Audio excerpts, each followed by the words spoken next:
Breaking at 11, a drug cartel leader fakes his death and ends up living in the Southland. He was hiding in plain sight before federal marshals moved in to make a stunning arrest in a Riverside neighborhood. Eyewitness News reporter Tim Caputo live in Riverside tonight with the stunning new details. Tim.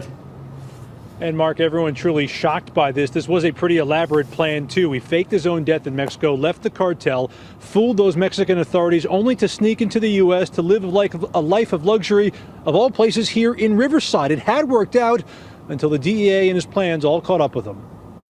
He had a fake name and a luxurious new life in Riverside. Federal agents say Christian Fernando Gutierrez Ochoa, a high-ranking Mexican cartel member, had faked his own death and was living comfortably and under the radar in a fancy Riverside home he purchased with drug money.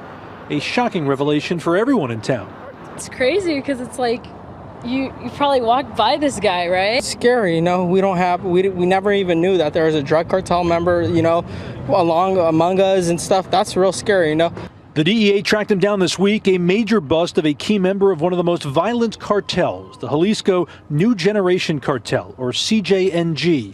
Retired FBI agent Bobby Chacon, who battled organized crime in his career, says Gutierrez Ochoa choosing to live in the U.S. was a bold choice. I think the guy arrested probably was operating with some level of comfort, thinking that his faked death in Mexico, which the Mexican authorities apparently bought, had worked for him here. The feds say the 37-year-old wasn't just casually trafficking meth and cocaine into the U.S. He was married to the game, quite literally.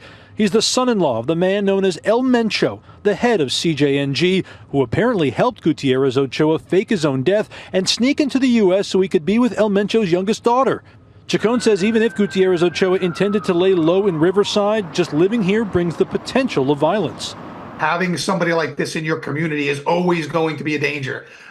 Not just from him, but from other cartels. Remember, these cartels are violent against each other. So if another cartel found out he was here and they had members here, they could, you could have a cartel shootout. Those deadly consequences played out a year ago this week in the Willowbrook area when a member of the Sinaloa cartel and another man were shot dead.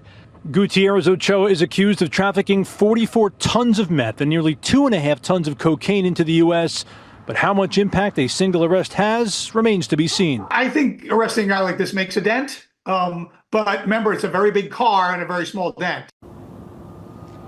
And the big fish remains out there. El Mencho's whereabouts are unknown, although there is a $10 million reward for his arrest, although that is, too, a drop in the bucket considering he oversees a $1 billion drug trafficking enterprise.